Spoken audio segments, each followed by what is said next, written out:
여러분이 무엇을 기대하든 그 이상의 유익함을 드리겠습니다. 안녕하십니까. 대박플러스 시즌2의 강동석입니다.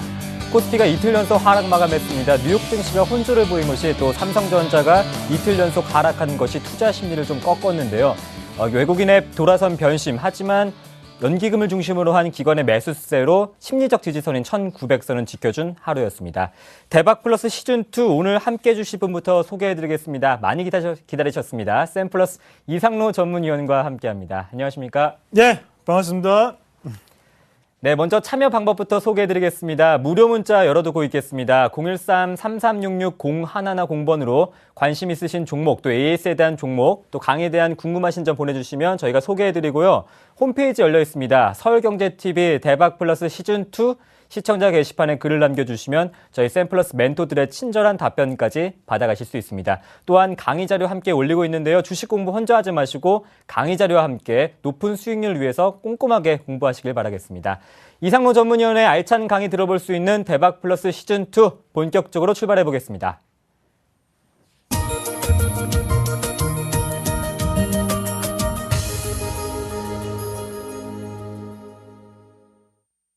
네, 매도로 돌아선 외국인의 변심, 하지만 연기금의 꾸준한 매수세가 유입되고 있습니다. 오늘장 마감 시황과 함께 시장 키워드 뽑아주시죠.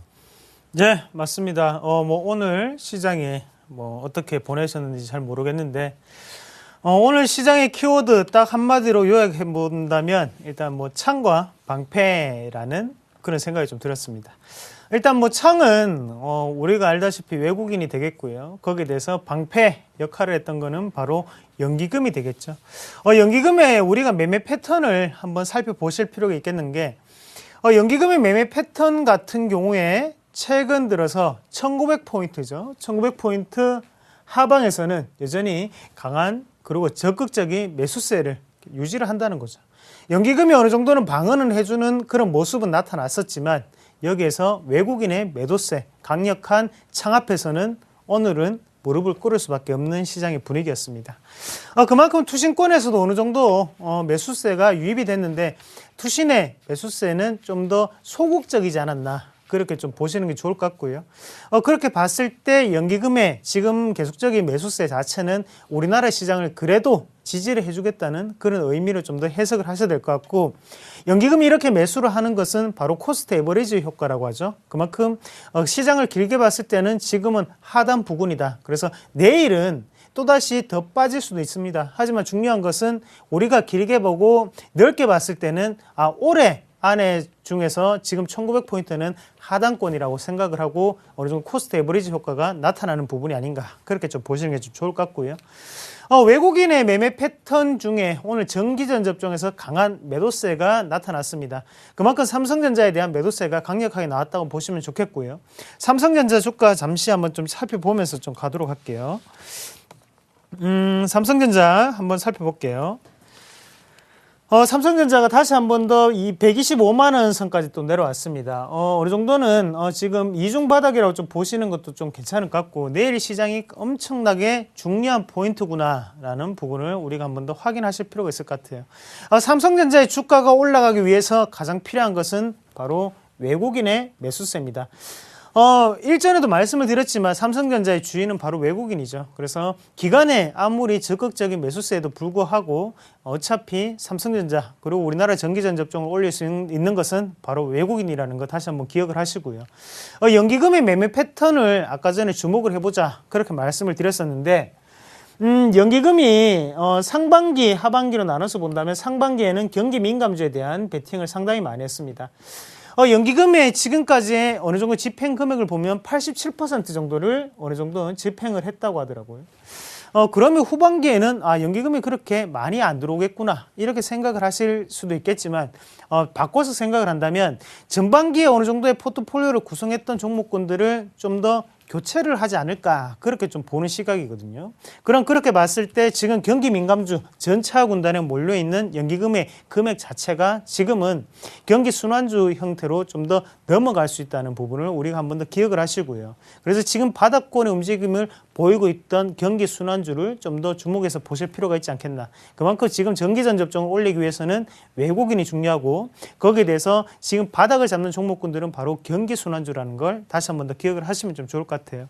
그리고 코스닥 시장 넘어가서 같이 한번 보실 필요가 있겠는데 코스닥 시장 한번 같이 볼게요. 코스닥 시장 보면 다시 한 번 더 랠리를 좀 펼치고 있습니다. 다시 한번 랠리를 펼치고 있는 와중에 오늘 이런 포인트 다시 한 번 더 코스피랑 동조 현상이 나타날까 했지만 다시 시장은 급반전을 했죠. 바로 셀트리온이 활약했기 때문에 그리고 셀트리온 나머지 제약업종이 상당 부분 활약을 했습니다. 그래서 대부분의 종목군들 시총 상위주 중에 뭐 CGN 이런 기업들도 오늘 8%대 상승률을 좀 기록을 했고요. 이런 거를 봤을 때 매수 주체는 누굴까? 바로 외국인이죠. 외국인이 제가 지금 말을 하는 게 한 3주 전부터 계속 말씀을 드렸던 것 같은데 제약업종에 대해서 꾸준히 매수를 보인다는 거죠. 제약업종을 왜 이렇게 매수를 할까요? 실적이 나왔어요? 실적은 아직 안 나왔습니다. 하지만 기대감 그리고 거기에 대해서 해외 글로벌적인 제휴를 좀 더 외국인이 빨리 포착을 하고 있다는 거죠. 그런 관점에서 본다면 우리는 제약업종에 대해서 좀 더 오픈마인드 좀 더 열고 포트폴리오 안에 지금 잘하시는 분들은 다 한 가지 종목은 다 들고 계시겠죠. 제약업종 지금도 늦지 않았습니다. 종목 한번 선택을 하셔서 한 개 좀 더 포트폴리오에 구성하시는 방법 좀 말씀을 드리겠고 이런 말 있죠. 뭐 어차피 제값을 한다고 하죠. 아무것도 모를 때는 비싼 걸 사라고 합니다. 그 말처럼 지금 제약업종 중에서 시총이 높은 종목군 아니면 좀 더 가격이 비싼 종목군을 선택을 하셔서 포트폴리오에 넣어 놓으시면 연말까지는 상당 부분 수익이 나지 않을까 그렇게 좀 정리를 해드릴게요. 네, 이상로 의원 저번 시간에 화신을 관심 종목으로 주셨었는데요. 오늘 마감 종가 14,400, 그 수익률 한 1% 정도입니다. 이번 주 추가 전략이 중요할 것 같은데 AS 부탁드릴게요. 네, 맞습니다. 최근 들어서 지금 운수장비 업종이 상당히 고전하고 있습니다. 뭐 어떤 뉴스에 따르면 연말까지 뭐 엔화가 120엔이 간다 이런 부분 자체가 지금 이슈가 되는 만큼 어느 정도 운수장비 업종이라든지 자동차 업종이 다시 한 번 더 조정 장세를 좀 나타내고 있는데 일단은 샀는 포지션 자체가 우리가 상당히 좋다는 거죠. 어차피 매수가가 14,200원 이 선이죠. 이 선을 봤을 때 지금 같은 경우에 어느 정도 차익 실현 매물은 좀 나오고는 있습니다. 하지만 중요한 부분은 아직까지 21선 그리고 61선이 단단하게 어느 정도는 지지를 하고 있다는 점을 우리가 눈여겨보셔야 될 것 같고 한 번의 반등 타이밍을 보면서 우리가 이익 실현을 하는 그런 관점을 좀 제시를 하도록 하겠습니다. 그래서 매수가를 좀 더 낮춰드릴게요. 매수가 같은 경우에는 지금 목표가 같은 경우에는 15,000원대 부근 자체 15,000원에서 15,500원, 15,500원이 좋겠네요. 15,500원을 매수가로 좀 목표가를 좀 대응을 하시는 전략이 필요할 것 같습니다. 그래서 목표 수익률을 좀 더 낮추는 대신에 그만큼 시장 분위기, 운수장비 업종의 앞으로의 어느 정도 엔화적인 부분이 좀 더 강해질 수 있습니다. 그런 부분을 제가 어느 정도 파악을 했기 때문에 지금은 목표가 15,500원으로 어느 정도 하향 조정을 해드리고 여전히 손절가 같은 경우에는 하단에 13,800원을 손절선으로 대응을 하시면 아직까지 그래도 운수장비 업종만큼 좋은 종목군 잘 없죠. 이런 부분 한 번 더 기억을 하시면 좀 좋을 것 같습니다. 네, 화신 조금 더 타이트한 전략을 세워주셨습니다. 목표가 16,000원에서 15,500원으로 재설정해 주셨습니다. 이제 본격적인 강의를 들어봐야겠죠? 지금 바로 시작합니다. 5천만 국민들이 모두 주식을 공부하는 그날까지 주식의 기초부터 높은 수익을 내는 방법을 아낌없이 공개하는 이 시간 이상로의 오주방 지금 만나볼 수 있습니다.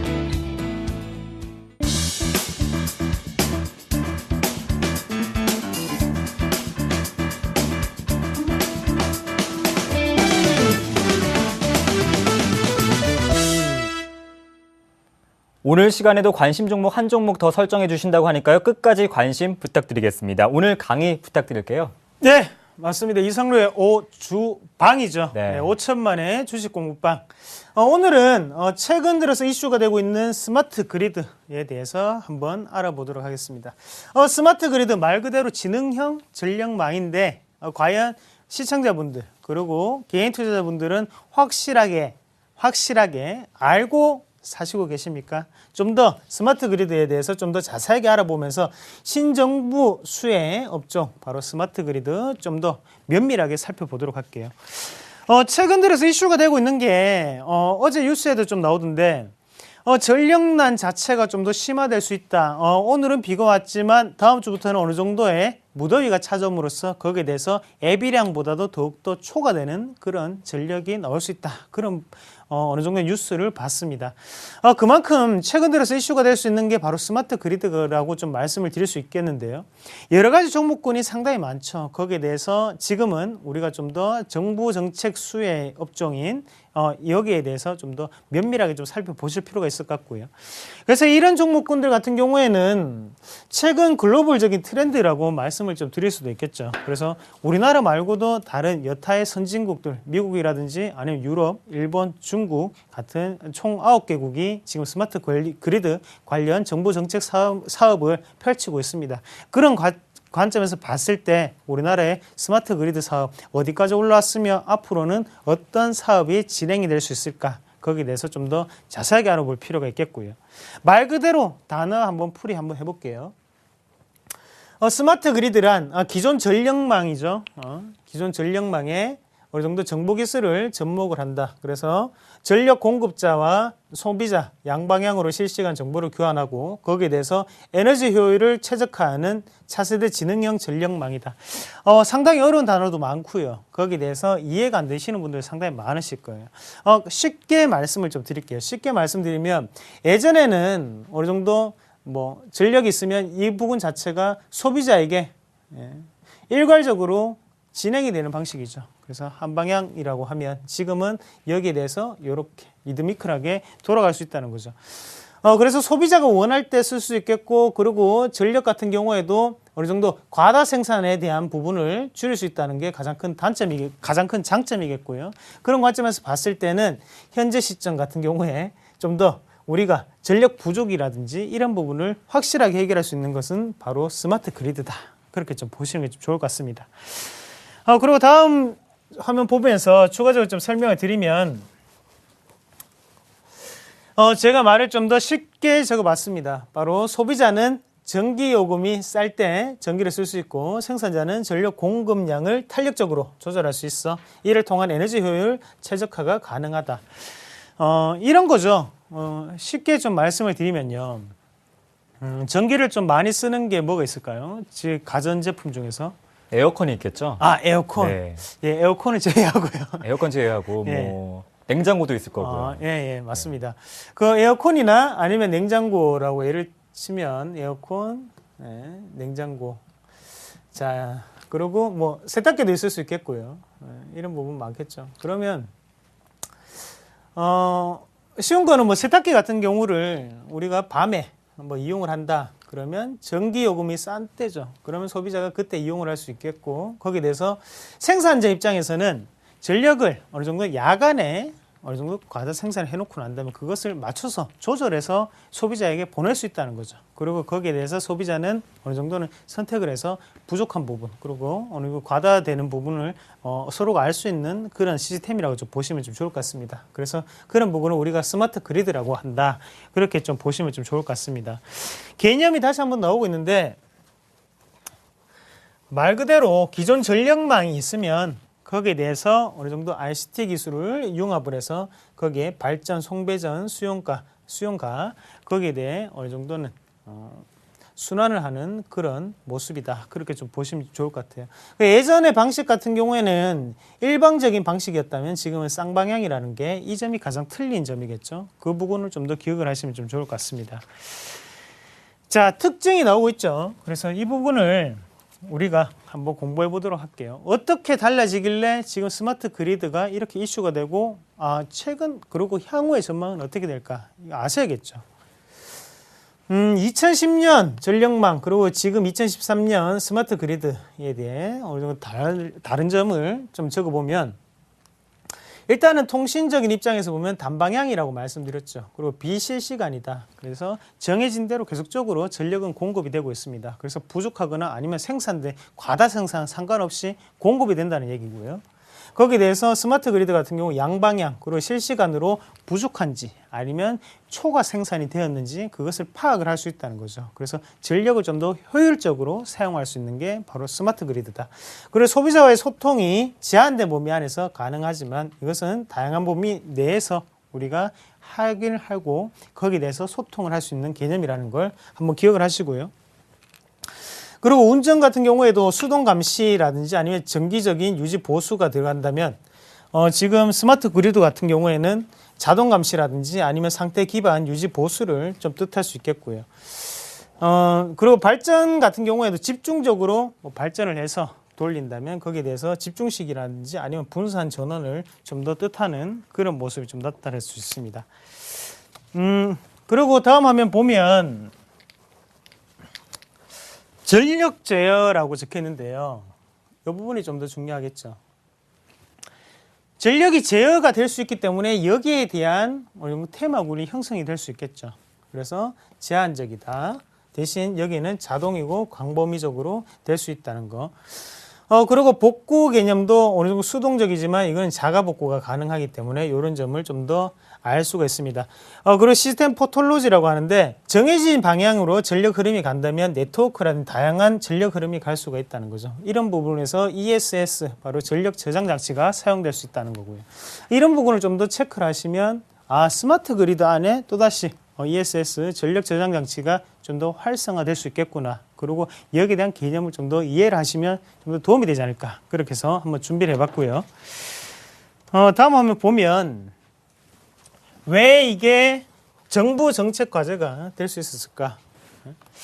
창조경제, 박근혜 정부의 가장 창조경제의 핵심은 신재생 에너지 육성이라는 거죠. 그래서 최근 들어서 우리가 어디죠? 보면 신고리 그래서 1호기라든지 2호기가 어느 정도 그런 사태가 있었고요. 그런 개념을 봤을 때 신재생 에너지 육성이라는 그게 첫 번째가 될 수 있겠고요. 그리고 두 번째는 에너지 절감. 네. 그래서 뭐 사무직이라든지 아니면 뭐 건물주를 하시는 분들은 아실 거예요. 최근 들어서 건물에 대해서 어느 정도의 이상이 전기가 발생을 하게 되면 거기에 대해서 제한을 계속적으로 두고 있죠. 그래서 구청에서 나와서 어느 정도는 전력에 대해서 평가를 하고 거기에 대해서 제한을 계속적으로 두고 있는데 그런 거를 좀 뜻하는 겁니다. 그래서 에너지 절감이라는 거. 그래서 예전에 비해서 우리가 쉽게 알아보면 예전에 실내 온도가 몇 도가 기준이었죠? 뭐 24도라든지 25도 뭐 마음대로죠. 하지만 지금은 27도, 28도죠. 그래서 기준 온도가 좀 달라졌다는 거죠. 그만큼 온도가 올라갈 수 있는 게 바로 에너지 절감이 가능하기 때문에 온도를 올리고 있다는 거고 환경 문제도 마찬가지입니다. 그래서 환경적으로도 영향을 많이 줄 수 있기 때문에 악영향을 준다는 거죠. 거기에 대해서 환경에 악영향을 주지 않는 그런 에너지를 개발한다는 거. 이게 창조경제의 바로 핵심 부분인데요. 이런 부분이 바로 지금 우리가 공부하고 있는 스마트 그리드와 일맥상통하게 맞아떨어진다는 부분을 한 번 더 인식을 좀 하시고요. 자, 2012년도 자료를 보면서 좀 말씀을 드리면 2012년도 1월달 그리고 11월달, 12월달까지 1년간의 어느 정도 흐름을 좀 나타냈습니다. 그래서 지금 8월달에 얼마나 쓰는지는 볼 수 없겠죠. 하지만 경험치적인 부분 그리고 작년에는 어땠는가를 보면서 올해는 어떻게 될까 유사한 패턴을 흐름이 나올 확률이 상당히 높다는 거죠. 같이 한번 보시면 10,000kW 기준입니다. 그래서 최근 1월에서 3월 사이에 가장 또 많이 썼고 그 다음에 여름에 상당히 부분 많이 쓰고요. 거기에 대해서 다시 한 번 더 겨울에 많이 쓰는 계절. 그래서 우리가 환절기라고 하는 그 계절, 봄이나 가을에는 크게 전력을 쓰지 않습니다. 하지만 중요한 거는 이런 부분이 나타날 때마다 지금 전력 수요치 자체가 오버가 된다는 거죠.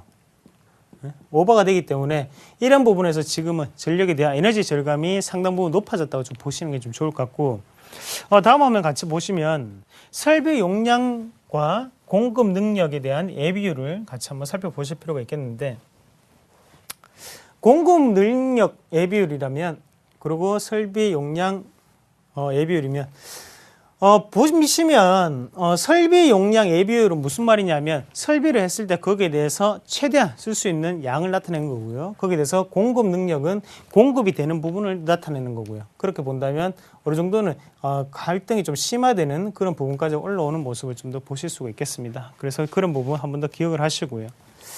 아까 전에 일전에도 말씀을 드렸지만 세계 스마트 그리드 시장 규모 전망을 한번 보시면 지금 아까 전에 제가 9개 국가가 하고 있다. 그래서 정부 정책 사업을 하고 있다. 그 나라가 프랑스, 그리고 미국, 스페인, 독일, 영국, 중국, 일본, 그리고 우리나라까지. 그래서 나라 이름을 한번 들어보시면요. 지금 유럽, 그리고 미국, 그리고 아시아, 우리가 선진국이라고 하는 이런 나라에서 먼저 시작을 하고 있다는 겁니다. 그래서 아시아 같은 경우에 인구가 상당히 많죠. 중국 같은 경우에도. 그렇기 때문에 그런 인구가 많은, 인구 밀도가 높은 그런 국가에서 유달리 더욱더 하고 있는 거고요. 거기에 선진국이라는 어느 정도 필두로 지금 스마트 그리드 시장이 본격적으로 시작되고 있다. 그래서 규모적인 면으로 봤을 때 2011년, 2012년은 확정치입니다. 하지만 2013년부터는 예상치겠죠. 꾸준히 증가하고 있는 그런 시장 규모를 우리가 확인하실 수 있겠고, 그런 개념으로 봤을 때 스마트 그리드 생각보다는 장기적인 흐름으로 좀 더 내다봐야 되는 거 아닌가, 그렇게 좀 더 느끼실 필요가 있을 것 같아요. 그리고 다음 화면 보시면요. 스마트 그리드 사용 시 전력 사용량이 어떻게 감소하길래 이렇게 스마트 그리드 하느냐 보시면 2010년, 2020년 그리고 2030년까지 예상치를 좀 해놨는데요. 예상치. 그래서 전력 사용량에 대한 감소 효과가 두드러지게 나타날 수 있다는 겁니다. 그래서 사용을 안 했을 때와 사용을 했을 때는 상당한 차이가 나타날 수 있다는 점을 우리가 한 번 더 눈여겨보셔야 될 것 같아요. 그래서 주거용뿐만이 아니라 상업용이라든지 아니면 산업용 같은 경우에는 큰 차이를 보일 수가 있겠죠. 그래서 산업용 같은 경우에는 전기를 상당히 많이 씁니다. 그래서 지금 우리가 누진세가 도입이 됐죠. 누진세가 도입이 되고 난 다음에 기업에는 좀 더 혜택이 가는 부분 아닌가. 그리고 주거, 일반 우리 국민들에게는 좀 더 안 좋은 여건이 되는 거 아닌가. 그렇게 말들 많이 하잖아요. 그런 식으로 지금 산업용 같은 경우에는 어느 정도는 스마트 그리드가 절실하다. 그리고 상업용도 마찬가지로 절실하다는 부분이 표로 나타나고 있다는 걸 눈여겨보실 필요가 있을 것 같아요. 거기에 대한 기대 효과를 같이 보는 게 좀 좋을 것 같은데, 기대 효과를 한번 같이 보시면 일단 일자리 창출이 될 수 있겠죠. 그리고 온실가스가 감축된다. 그리고 에너지 수입이 절감되고, 그리고 수출 증대에 기여할 수 있다. 무슨 말이냐면 스마트 그리드를 국책 사업으로 하면서 여기에 대해서 기업 어느 정도 ESS 그런 ESS 장치를 만드는 회사라든지 아니면 이런 부분에서 수출할 수가 있다는 거죠. 그래서 수출 증대가 기여될 수 있고 내수 창출에 기여할 수 있다. 새로운 모멘텀이 생긴다니까 거기에 대해서 당연히 내수는 발전할 수 있겠죠. 그리고 발전소 건설을 회피할 수 있다. 발전소를 지금 같은 경우에 원자력 발전을 무작위하게 어느 정도 지었습니다. 과거 같은 경우에는 최근 들어서는 신재생 에너지라든지 아니면 환경 문제가 대두됨에 따라서 스마트 그리드 같은 경우에는 좀 더 필수적인 요건이 아닌가 그렇게 좀 보시는 게 좀 좋을 것 같아요. 가장 중요한 부분인데요. 제가 이렇게 꾸준히 계속 설명을 좀 드렸던 게 이것 때문이죠. 그래서 우리가 스마트 그리드 관련주가 제일 중요합니다. 사실 주식을 하는 입장에서 어느 정도는 수익이 나야지만 거기에 대한 부분이 일맥상통하게 들어가는 거고 거기에 대해서 업황을 제가 먼저 말씀을 좀 드렸다고 그렇게 보시면 좀 좋을 것 같아요. 스마트 그리드 얘기를 하면서 제가 대충 읽어주는 식으로 넘어갔던 이유가 그렇게 알고는 있으되 우리가 경제학자가 아니기 때문에 그냥 알고만 있으면 된다는 거죠. 아무런 개념 자체가 안 잡히고 난 다음에 종목을 보면 이 종목이 그냥 스마트 그리드 관련주구나. 여기서 끝나는 게 아니라 스마트 그리드 안에 어떤 부분에 의해서 해당되기 때문에 관련 주거나 이 차이는 상당히 크다는 거죠. 그 부분을 지금부터 좀 알도록 하겠습니다. 스마트 그리드 관련 내용을 한번 보시면 일단은 한국전력을 좀 들 수 있겠습니다. 한국전력. 한국전력 같은 경우에는 중장기 지능형 전력 개량 인프라 구축 계획을 좀 더 수립을 했고요. 그래서 국내 스마트 그리드 사업 전반을 주도할 것이다. 맞죠? 일단은 이름 말 그대로 한국전력입니다. 그렇기 때문에 국내 스마트 그리드 사업에 대한 전반적인 주도를 할 것이다. 그러면 이렇게 개념을 좀 잡으시면 좀 좋을 것 같아요. 칠판이 좀 준비가 돼 있나요? 자, 한국전력이 있습니다.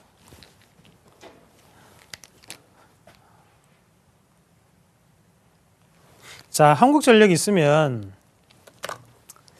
거기에 대해서 만약에 우리가 스마트 그리드에 대한 부분을 지금 뭐라고 할까요? 스마트 그리드가 있으면 여기에 기업에 어느 정도 할당을 시키거나 이런 부분을 바로 한국전력이 맡아서 한다는 거죠. 그래서 계획 수립이라든지 아니면 사업체 선정. 그러면 이런 부분을 맡아서 하는데 한국전력이 스마트 그리드에 대해서 직접적으로 관련이 있을까요? 생각보다는 힘들다는 거죠. 그냥 한국전력 같은 경우에는 이런 분위기 그리고 이런 전반적인 사업 자체를 주도해 나가는 입장이고 거기에 대해서 다른 기업들 같은 경우에 직접적으로 매출에 와닿을 수 있다는 거죠. 그래서 한국전력 같은 경우에는 전력량에 따라 좀 더 수요 자체라든지 아니면 주가가 변할 수 있습니다. 하지만 스마트 그리드 관련주로 보기에는 조금 약한 면이 있다. 그래서 계획 수립이라든지 아니면 사업체 선정 이런 부분을 좀 더 주도하는 게 바로 한국전력이고 직접적으로 스마트 그리드 관련이라고 하기에는 조금 거리가 있어 보인다. 그렇게 좀 말씀을 좀 드리겠고 자, 다시 화면을 좀 돌아와서요. 삼성 SDI가 있습니다. 삼성 SDI ESS 시장 공략이 본격화가 되고 있고 거기에 대해서 이탈리아 치대 전력회사 NL의 ESS 공급 계약을 체결했다. ESS가 뭐라고 했죠? 전력 저장 장치라고 했죠. 자, 기본적인 개념이 뭐냐면 지금 ESS가 대두되는 이유가 자, 과다 생산이죠. 전력을 과다 생산이 되었습니다. 과다 생산된 전력 자체를 저장할 수 있는 장치가 있어야 된다는 거죠. 저장할 수 있는 장치 안에 저장을 해놓고 난 다음에 소비자에게 이렇게 넘어가는 거죠. 그러면 여기에 대해서 과다 생산에 대한 장치, 저장 장치를 바로 ESS라고 하고요. 이 저장 장치를 만드는 대표적인 회사가 바로 삼성 SDI구나 라고 이렇게 생각을 하시면 돼요. 그래서 여기에 대해 과다 생산 말고 아까 전에 원하는 시간대에 그 전력 그리고 쓸 수 있는 지능형 전력망이 되기 위해서는 바로 전력 저장 장치 이게 필수적이겠죠. 여기에 어느 정도는 잉여되는 전기라든지 아니면 부족한 전기를 여기 모아놓고 여기 부분을 소비자가 받는 시스템이 될 확률이 상당히 높습니다. 그렇게 본다면 삼성 SDI나 리튬 이온 전지를 생산하는 업체에는 상당히 큰 효과를 불러일으킬 수 있다. 이런 기업들은 직접적인 영향을 받을 수 있는 회사겠죠. 그래서 아까 전에 한국전력과 지금 삼성 SDI는 개념이 조금 틀립니다. 자, SK CNC 스마트 그리드 실증단지 사업 실시, 스마트 빌딩, 스마트 운송, 스마트 신재생에너지 3개 부분 운영하는데 SK CNC는 넘어가겠습니다. 효성 같은 경우에 스마트 스택홈 등 스마트 그리드 사업에 적극 추진을 하고 있다. 그리고 LS산전 같은 경우에 스마트 미터 등 스마트 그리드 관련 사업에서 본격적으로 매출이 발생하고 있다. 이 부분 중요하죠. 이 부분. 스마트 그리드 관련 사업에서 본격적으로 매출이 발생하고 있다. 자, 효성 같은 경우에는 스마트 그리드 사업에 대해 적극적으로 추진을 하고 있는 상태고요. 거기에 대해서 LS산전 같은 경우에는 본격적으로 매출이 발생하는 상태라는 거죠. 그래서 개념이 좀 더 다르겠죠. 그러면 이게 좀 더 좋구나. 포스코 ICT. 철강 기업 중심으로 스마트 그리드 사업을 수행하고 있다. 최근 두산중공업 수주 받고 거기에 향후 중공업 화학 분야로 관련 사업을 확대할 것이다. 그리고 2013년 스마트 그리드 1,000억 원 수주를 목표로 하고 있다. 자, 앞서 그림으로 다시 한번 돌아가시면 주거용, 상업용, 그리고 산업용이 있었습니다. 주거용, 산업용, 상업용, 산업용이 있었는데 가장 혜택을 볼 수 있는 곳이 바로 산업용이었죠. 산업용이었죠. 이 산업용에 대한 어느 정도 수주를 받고 있는 업체가 포스코 ICT구나. 오케이? 아시겠습니까? 왜 주가가 삼성 SDI라든지 포스코 ICT가 많이 올랐을까요? 안에 어느 정도의 문맥적인 부분 그리고 안에 실제적으로 포함하는 내용이 조금씩 다르다는 거죠. 그래서 주가도 거기 조금씩 다른 부분 자체에서 외국인의 수급이 들어오느냐 아니면 기관의 수급이 들어오느냐 그 차이가 바로 이렇게 어떤 일을 하는가에 따라서 조금씩 달라질 수 있다는 겁니다. 자, 다시 화면 좀 넘어가서요.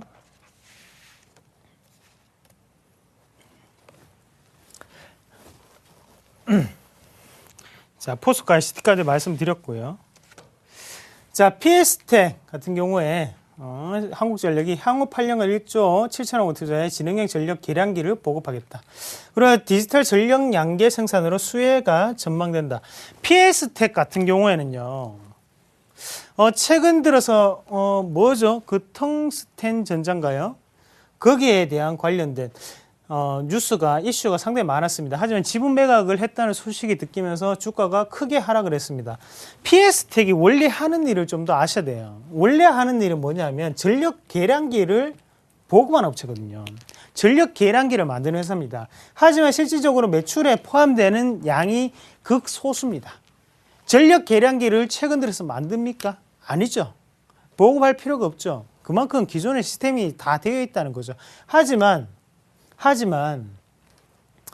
조금 더 추가적인 상승 가능성이 있다는 게 왜냐하면 다시 한 번 더 시스템이 바뀐다면 작년에 전력 계량기가 다시 한번 보급이 돼야겠죠. 그러면 거기에 대해서 전력 계량기를 만들고 있는 회사 PS텍이 좀 더 효과가 있을 수 있겠구나 라는 개념 좀 이해를 하시고요. 스마트 미터기 전원용 1차 전지 생산업체 국내 점유율 1위 그리고 비추로셀 미국, 유럽, 중국 등에 수출하고 있다. 이거 조금 중요하겠죠. 말만 봐도 1차 전지 생산업체잖아요. 아까 전에 제가 중요한 게 뭐라고 했죠? 전지, 계량기, 그리고 안에 있는 부분, ESS라고 하죠. 그 부분이 상당히 중요한데 거기에 대해서 비추리셀 같은 경우에도 점유율 1위라는 업체, 프리미엄이라든지 그리고 미국, 유럽, 중국 등의 지금 스마트 그리드 국책 사업, 정부 정책으로 추진하고 있는 회사 그리고 거기 나라들에게 수출하고 있기 때문에 좀 더 매출 자체가 늘어날 수 있다는 겁니다. 아시겠죠? 이 개념을 좀 더 이해를 하시고요. 자, 뭐 INC 같은 종목군도 있겠죠. 이 INC는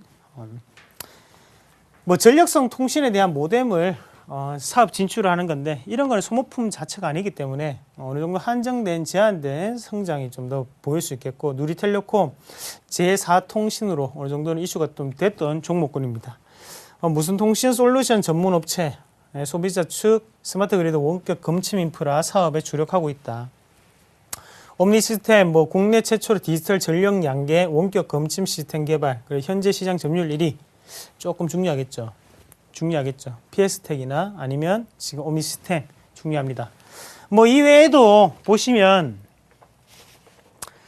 좀 눈여겨보셔야 되는 게 뭐 로켓 전기도 있을 수 있겠고요. ESS 쪽으로 그런 종목들이 상당히 많습니다. 그래서 여기 중요한 종목군 몇 가지 한번 같이 보면서 어떻게 대응을 해야 될까? 추세적인 부분이 어떤 식으로 진행이 될까? 한번 같이 알아보도록 할게요. 그래서 한 개씩 차근차근히 하면서 말씀을 좀 드리면 일단 한국전력을 먼저 말씀을 좀 드리겠습니다. 한국전력 차트 보면서 설명을 좀 드릴게요. 자, 한국전력 차트 한번 같이 볼게요.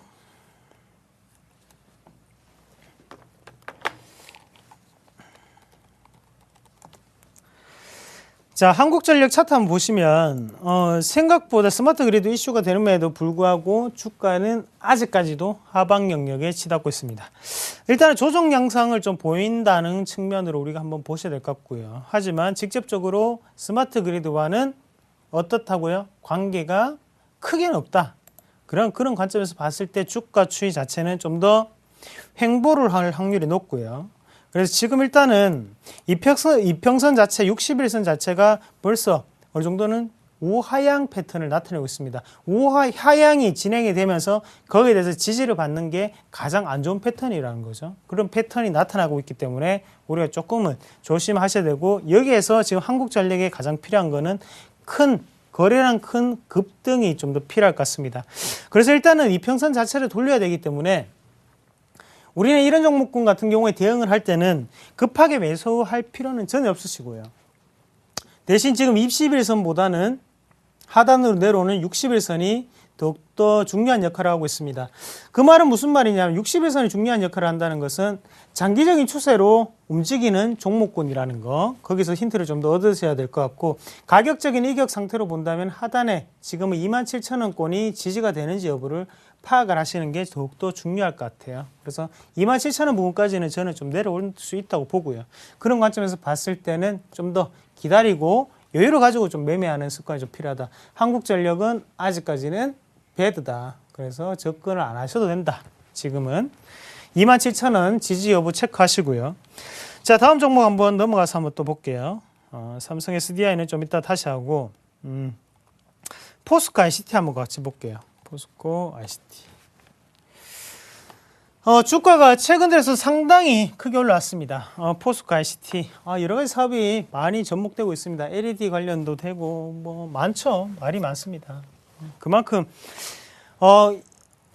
일단은 매출처가 다변화된다. 그리고 성장성에 제한을 두지 않는다. 그리고 하는 일이 많다. 이거는 큰 호재거리가 될 수 있습니다. 어떨 때 바로 주가 자체가 우상향이 되고 거기에 실적이 동반될 때는 큰 흐름을 나타낼 수 있겠지만, 시장이 안 좋거나 아니면 빠지는 모습이 나타날 때는 그만큼 여러 가지 일을 한다는 것은 한 개에 집중적이지 못하다는 거죠. 하지만 테마성 재료로 생각했을 때는 여러 가지 테마를 같이 안고 갈 수 있는 종목군이라는 거죠. 그래서 이런 추세적인 부분 자체를 타고 올라가는 종목군은 쉽게 꺼지기는 힘듭니다. 그래서 하단에 보시면 전형적인 개인 투자자들이 좋아하는 패턴이죠. 그래서 이렇게 되겠네요.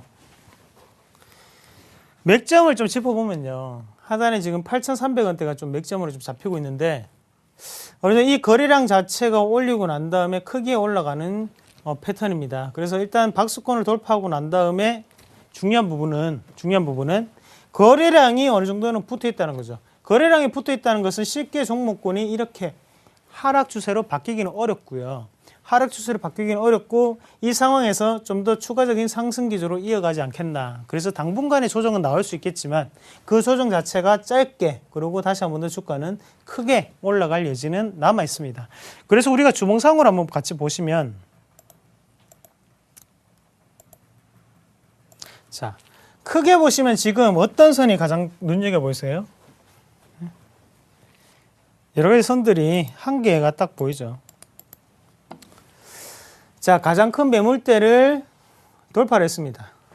거래량을 어느 정도 동반을 했고요. 앞서 있던 이 거래량, 그리고 이 거래량은 합쳐서 플러스해서 생각을 하시면 좀 좋을 것 같고, 지금 추세적인 부분으로 봤을 때는 이 가격대 지금 얼마인가요? 9,500원대죠. 9,500원 플러스 마이너스 1% 정도를 우리가 어느 정도 매수권으로 대응을 하시면서 종목을 들고 가신다면 향후에 장기적인 입장에서 본다면 충분히 수익을 낼 수 있는 종목군이 아닌가. 그래서 1차적인 목표가는 가장 상단에 12,000원 부분을 어느 정도 보시면 좀 좋을 것 같고, 포스코 ICT 같은 경우에는 꾸준히 이슈거리가 생길 수 있는 종목군입니다. 그래서 최근 들어서 보니까 전문가분들이 추천을 많이 하시더라고요. 그래서 오늘 저는 이 종목은 그냥 설명을 해드렸던 거고, 추천을 많이 하는 데는 다 이유가 있겠죠. 전문가들이 다 실력이 좋은 건 아닙니다만, 그래도 거기 안에서 그만큼 공부를 하고 정보를 보고 난 다음에 추천해 드리는 거잖아요. 그러면 여러 가지 호재거리가 있기 때문에 최근 들어서 이슈가 되는 종목군이구나. 인기가 많은 종목군이구나. 그러면 추가적인 상승 여지도 좀 더 있을 수 있겠구나. 그렇게 좀 생각을 하시면 좀 좋을 것 같아요. 그래서 장기적인 트레이닝보다는 지금 현 시점에서는 단기적인 트레이닝 그리고 9,500원 선 근처에서는 우리가 매수로 좀 더 대응을 하시면 수익이 좀 더 낫지 않겠나. 그렇게 좀 말씀드릴게요. 자, 마지막으로 종목 제가 오늘 한 가지 들고 왔는 종목 좀 소개를 해드리면 삼성 SDI를 말씀을 좀 드리겠습니다. 주가가 많이 올라왔죠. 주가가 많이 올라왔어요. 주가는 많이 올라왔고 삼성 SDI가 가장 중요하게 지금 실적을 내고 있는 부분은 리튬 이온 전지라는 거죠. 리튬 이온 전지. 이게 어디다 쓸까요? 이걸 어디다 씁니까? 스마트폰에 쓰고 있죠. 스마트폰이 많이 팔리고 있죠. 아직까지도. 많이 팔린다는 것은 지금 삼성 SDI가 실적은 기본적으로 어느 정도 기본 해내는 부분이 있겠구나. 해내는 부분이 있겠구나. 소형 2차 전지, 그리고 최근 들어 이슈가 되고 있는 게 뭐죠? 전기차. 전기차에 어느 정도 대형 2차 전지를 보급한다. 그런 뉴스가 나오면서 전기차도 좀 더 엮일 수 있는 종목군이구나. 거기에 전력 저장장치 ESS까지 여러 가지 테마군들이 있습니다. 그리고 실적도 지금 나오는 종목군들 중에서는 제일 좋고요. 그렇게 본다면 처음에도 말씀드렸죠. 모를 때는 비싼 걸 사십시오. 비싼 거 사세요. 싼 게 비지떡입니다. 맞죠? 싼 게 비지떡입니다. 항상 비싼 거 사세요. 비싼 거 사시고 그리고 실적이 기본적으로 되는 종목군을 골라야 되겠죠. 그러면 삼성 SDI가 왜 사야 되는가? 그렇게 좀 말씀을 드릴 수 있겠고요. 일단은 소형 2차 전지 그만큼 스마트폰이 어느 정도 성장을 이어감에 따라서 지금은 꾸준한 매출이 나오고 있습니다. 그리고 이슈가 될 수 있는 게 대형 2차 전지, 바로 자동차에 쓸 수 있는 전지를 만들고 있고 거기에 납품을 하고 있다는 거죠. 그래서 유럽의 하반기에 BMW i3 시리즈가 나오면서 거기에 예약 건수가 지금 20만 건이 잡혀 있죠. 거기에 납품을 하고 있다는 거. 그리고 지금 오늘 설명을 드렸던 스마트 그리드 ESS 시장에서 리튬 이온 전지의 수요 증가와 거기에 대해서 성능 개선으로 인해 좀 더 추가적인 상승이 기대된다. 그렇게 좀 보시는 게 좋을 것 같아요. 주가 추이 한번 같이 보면서 우리가 한번 패턴 한번 보겠습니다. 제가 보고 있는 화면이 지금 주봉입니다. 주봉으로 보시면 주식을 볼 때는 그림을 항상 크게 보세요. 크게 보셔야 되고 하단에 일단은 1차적인 박스권이 있었죠. 이 부분을 좀 보시는 게 좋겠는데 여기 맥점이 되겠죠. 가장 중요한 어느 정도의 매물대는 돌파를 했습니다. 바로 갭 상승으로 돌파를 했다는 것에 좀 더 의미를 두셔야 될 것 같고, 갭이 뜻하는 것은 두 가지 정도가 있습니다. 다시는 이 가격대로 돌아오지 않겠다. 그리고 나머지 한 개는 갭을 메꾸더라도 거기에 대해서 추가적인 상승을 두겠다. 그만큼 레벨업이라는 개념으로 좀 생각을 하시면 됩니다. 레벨업. 갭 상승. 그럼 갭 하락은 반대로 생각하면 레벨 다운이죠. 그리고 레벨 다운이 됐을 때는 거기가 가장 중요한 매물선이 된다. 그러면 저항권, 지금 이 종목군 같은 경우에는 지지권으로 우리가 보셔야 될 거고요. 그럼 지금 하단에 15만 원대가 가장 큰 지지였습니다. 그러면 15만 원대까지 열어놓고 대응을 하시고, 그리고 지금 추가적인 상승세 보이고 앞서 있던 거래량을 어느 정도는 그까지 올라가는 패턴이겠죠. 그러면 앞서 있던 거래량이 지금 저항권으로 작용될 수 있는 상태라고 좀 보시면 좋을 것 같아요. 하지만 저항권의 움직임이 있겠지만 우리가 생각을 하셔야 되는 게, 중요한 박스권을 거래량을 어느 정도는 포함하면서 돌파를 했다는 거고요. 거기에 대해서 수급적인 부분이 바로 외국인이 들어오고 있다는 거죠. 외국인이 지금 들어오고 있는 과중에 지금 본다면 앞서 있던 물량을 지금은 손바뀜으로 매수를 보이고 있다는 거예요. 그러면 주가의 상승 여지를 좀 더 우리가 크게 봐야 된다. 이 외국인의 매수세를 볼 때요. 자, 매도율도 생각보다 높지 않습니다. 그래서 매도 자체도 크게 안 하고 있는 상태고 거기에 대해서 상당히 매수가 좀 많이 잡히고 있는 종목군이 바로 삼성 SDI고 오늘 시장에서도 보셨겠지만 외국인이 매수를 하는 종목군은 많이 없습니다. 하지만 그중에서 삼성 SDI를 사는 이유는 분명히 있다는 거죠. 외국인은 주관적인 증거에는 매수를 하지 않죠. 항상 객관적인 증거 그리고 확실한 카드가 아니면 사지 않습니다. 그 부분을 한 번 더 인식을 하시고 일봉 보면서 우리가 어느 정도는 주가 추이 한번 체크하도록 하겠습니다. 오늘 21선 자체를 지지를 받고 난 다음에 올라왔습니다. 상당히 부담스러운 밑꼬리가 좀 발생했고요. 그러면 이런 개념으로 봤을 때 급하게 밑꼬리를 쫓아가서 우리가 11선에서 매수를 하기보다는 하단을 좀 더 매매를 좀 보는 게 좀 좋을 것 같아요. 그래서 내일도 코스피가 어느 정도는 좀 더 조정 양상을 좀 보일 거라고 좀 예상을 해보겠고요. 그런 관점에서 매수가 같은 경우에는 16만 2천원에서 16만 2,500원 열어놓으시고 분할 매수 관점으로 좀 대응을 하시고 목표가는 18만 원 1차적으로 제시해드리겠습니다. 그리고 손절가 같은 경우에는 하단에 15만 5천 원을 보시면 될 것 같아요. 왜 제가 15만 5천 원을 말씀을 드리냐면 지금 15만 5천 원이 무너지면 하단에 지금 15만 원이죠. 아까 전에 갭 자체를 메꾸고 갈 수 있습니다. 그러면 지금 여기에서 샀다면 여기까지 하단까지 내려가면 시청자 여러분들이나 아니면 개인 투자자분들 저도 물론 마찬가지고요. 다시 가더라도 일단은 수익이 마이너스가 돼 있으면 상당히 사람 심리가 불안하게 되죠. 투자 심리 차원에서. 그래서 일단은 손절가를 15만 5천 원을 제시해 드린 거고 만약에 주가가 빠져서 15만 원대가 무너진다면 그때는 가장 완벽한 매수 타이밍이 되는 거죠. 그렇게 계산하시고 지금 1차적으로 우리가 매수를 하는 밴드는 16만 2천 원에서 16만 2,500원 매수권으로 가담하신 전략. 그리고 1차적인 목표가는 18만 원 그리고 손절가는 15만 5천 원 제시해 드리겠습니다. 자, 오늘 스마트 그리드 관련으로 한번 알아봤는데 이런 종목군들 같은 경우에 궁금하신 거 있으면 다 서울경제TV에 어느 정도는 자료를 통해서 다 확인하실 수 있습니다. 그래서 미리 이렇게 받아 적으실 필요 없고요. 제가 강의할 때는 제가 얘기하는 이 육성을 좀 더 주의 깊게 들으시고 이런 자료 같은 경우에는 그냥 눈으로만 익히시고 나중에 집에서 다 다운받아 보실 수 있습니다. 그리고 다시 한 번 더 TV를 통해서 그리고 인터넷을 통해서 다시 한번 확인하실 수 있으니까 다시 보기를 하시면 좀 좋을 것 같습니다. 스마트 그리드 여기까지 했고요. 다음 시간에 다시 한 번 더 찾아뵙겠습니다. 고맙습니다. 네, 오늘 강의에 대해서 궁금하신 점은 대박 플러스 시청자 게시판에 글을 남겨주시면 이상로 전문위원의 답변을 받아보실 수 있습니다. 오늘 대박 플러스 시즌2 강의는 샘플러스 이상로 전문위원과 함께했습니다. 고맙습니다. 네, 고맙습니다. 매주 월요일부터 목요일까지 주식 흥천이 끝난 밤 11시 30분부터 12시 30분까지 샘플러스 전문가들의 무료 방송이 진행되고 있습니다. 여러분의 많은 관심과 성원 부탁드리겠습니다. 여러분의 성공 투자를 기원합니다. 대박 플러스 시즌2였습니다. 시청해주신 여러분 고맙습니다.